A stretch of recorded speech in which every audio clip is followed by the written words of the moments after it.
कधीच नाही चुकणार तुमचे फेवरेट टीव्ही शोज झी5 सोबत, तेही एकदम फ्री। मला तू खूप आवडतोस। तू, मी आणि अमोल आपण एकत्र राहावं अशी माझी इच्छा आहे। तू बोल ना काहीतरी। वा पर्णा वा।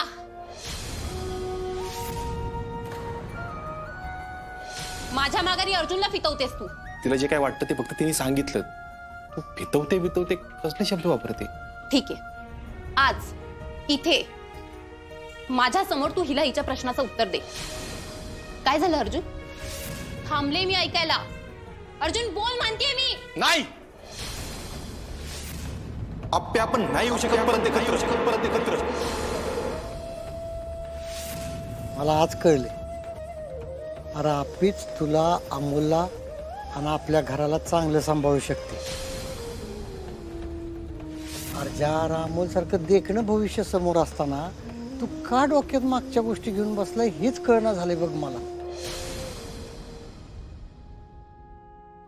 साहेब ही बघा कालच्या पोरांची लिस्ट। ही गल्ली बोळात जुगार खेळत होती ती। पोलिसांचं नाव काढलं का नाही धूम डोकत्यात बघा।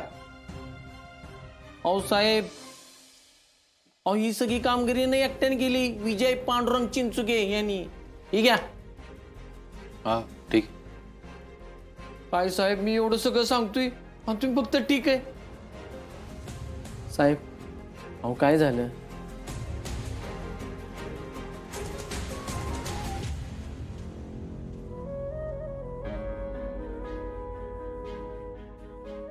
चिंचुके काल मला आणि आप्पीला बोलता यावं म्हणून डेट अरेंज केली होती। आप्पीने काल मला एकत्र येण्याबद्दल विचारलं। आर्याला हे कुठून तरी कळलं, तिथं येऊन आर्याने आप्पीला नको नको ते सुनावलं। काय? हो ना चिंचुके, काय करावं मला तेच कळलं। मला तर वाटतं ना की जाऊन आप्पीची माफी मागावी। अहो पण साहेब, अहो लग्न ठरलेल्या माणसाला असं कोण डेटवर बोलवतं का?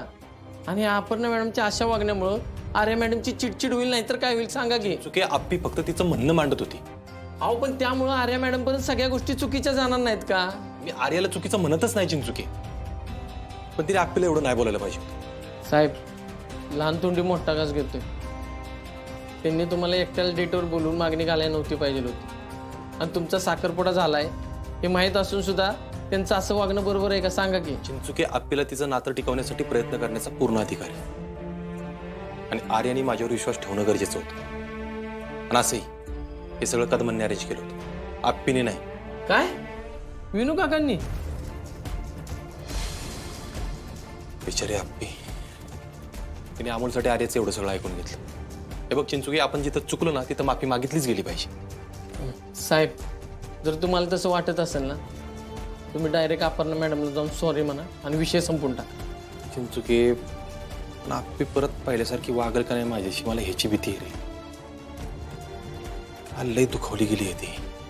हे बघा साहेब, मला एक कळतं, या सगळ्या गोष्टींना तुम्हाला सामोरं जावं लागणार आहे। त्यामुळे जे काय कराल ना ते सगळं विचारपूर्वक करा। येतो मी।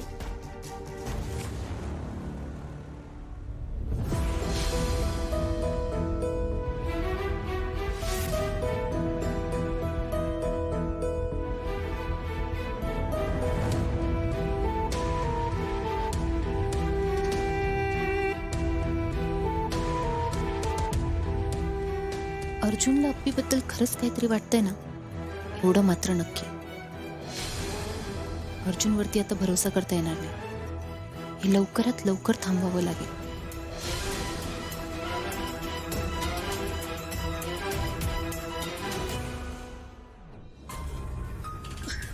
आता बोला। अगं मोना, अमोलच्या डोक्यात आहे ना नवीन काहीतरी शिस्त आणि नक्कीच ते अपर्णा भरवत असणार। हो रुपाली ताई, हे छोटे सरकारांच्या डोक्यात पिकत असतं। आणि तुम्हाला असं नाही वाटत का की ते छोटे सरकार वयापेक्षा जरा जास्तच हुशार आहे? हो ग रुपाली ताई, आपण कितीही काही केलं ना तर ते एवढंसं पोरगं आपल्याला पुरून उरतंय। हो ना, पण मोना तू काळजी नको करूस। हे बघ, आपल्याला फक्त हे कळायला पाहिजे अमोल पुढं काय करणार। अवघड आहे रुपाली ताई। अहो कालपासून सगळे शांत होते, पण ते पोरगं मात्र शांत बसत नव्हतं। आईसारखे उचापत येत नुसते। करणं पण अशीच आहे.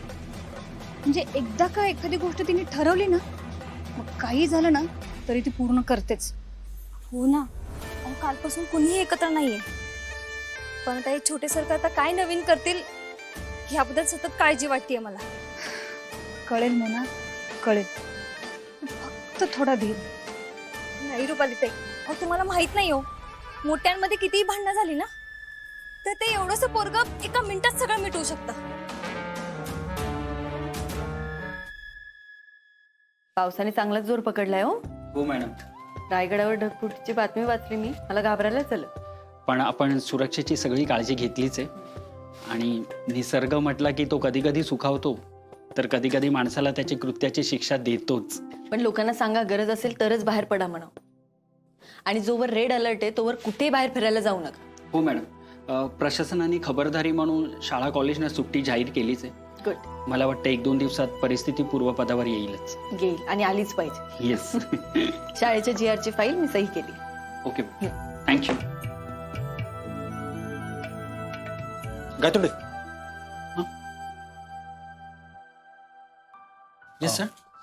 मॅडमला आता थोडा वेळ आहे का बोलायला? का सर, काही अर्जंट काम आहे का? म्हणजे तुम्ही एवढ्या घाईघाईने आलात? हा, असं काही नाही, पण थोडं बोलायचं होतं जरा महत्वाचं. ठीक आहे, मी त्यांना विचारतो आणि तुम्हाला कळतो. Please. Give me a minute please. पालिकेच्या लोकांना सांगून त्या त्या तालुक्याचा सगळा आढावा घ्या. हां, आणि तोवर फंड रिलीज करू नका, मी सांगते. हो, पुढचं बघते. येस. काय हो, काय राहिलं का? नाही मॅडम, ते अर्जुन सर आलेत, बाहेर थांबलेत. त्यांना तुम्हाला भेटायचं होतं. तापे, मला थोडं बोलायचं होतं तुझ्याशी. अर्जुनला नक्कीच कालच्या गोष्टीवर काहीतरी बोलायचं, पण मला आता नाही बोलायचं त्याविषयी. काय तोंडे? हां. त्यांना सांगा मी नंतर भेटेन, आता सध्या जरा बिझी आहे.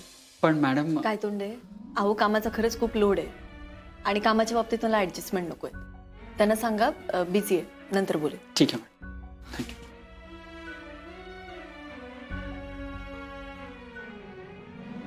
अर्जुन सर, शहरात रेड अलर्ट जाहीर केल्यामुळे ना मॅडमना कामाचा खूप लोड आहे, तर त्या आत्ता नाही भेटू शकत. मला माहिती आहे अप्पे, तू टाळतेस माझ्याशी बोलणं, पण मला खरंच तुझी माफी मागायची आहे ग.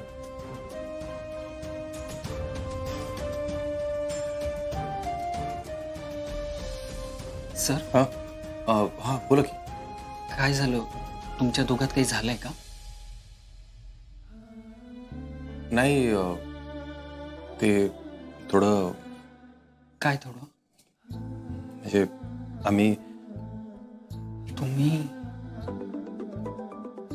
एक महत्वाचा फोन आहे, मी निघतो. थँक्यू.